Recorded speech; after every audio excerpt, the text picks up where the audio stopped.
என்ன சொன்னாலும் இன்னைக்கு காலையில சத்தியத்தை உங்களுக்கு சொல்லுகிறேன்.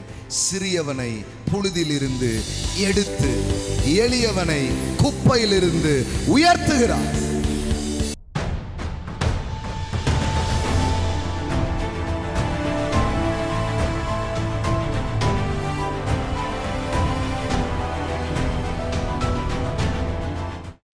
கடவுளுடைய ஃபோக்கஸ் அரண்மனையில் இருக்கிற ஆளை வச்சு ஏதாவது செய்ய முடியுமா அப்படின்றது இல்லை.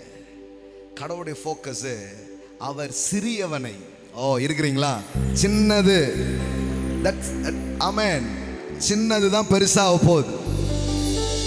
ஆமென். That is the message of Christmas. சிறியவனை புழுதியில் இருந்து எடுத்து. நீ நினைக்கல நான் ஒரு ஏழை குடும்பத்தில் பிறந்திருக்கலாம், எனக்கு ஒத்தாசை பண்ணதுக்கு யாரும் இல்லை, ஒரு சின்ன கிராமம், சின்ன ஊர், பெரிய படிப்பு இல்லை, பெரிய வசதி இல்லை, என்ன மாம்சத்தின்படி நீ என்ன சொன்னாலும் இன்னைக்கு காலையில் சத்தியத்தை உங்களுக்கு சொல்லுகிறேன். சிறியவனை புழுதியிலிருந்து எடுத்து எளியவனை குப்பையிலிருந்து உயர்த்துகிறார். ஏதோ அவனுக்கு ஒரு குடிசை போட்டு கொடுப்பாரு அப்படி பைபிள் சொல்லல. ஏதோ அவனுக்கு அன்றாடம் கஞ்சி கிஞ்சி குடிச்சுக்கிட்டு கொடுப்பான். நிறைய பேர் அப்படி சொல்லிட்டாங்க, கர்த்தர் உனக்கு அன்றாட ஆகாரத்தை தருவார்.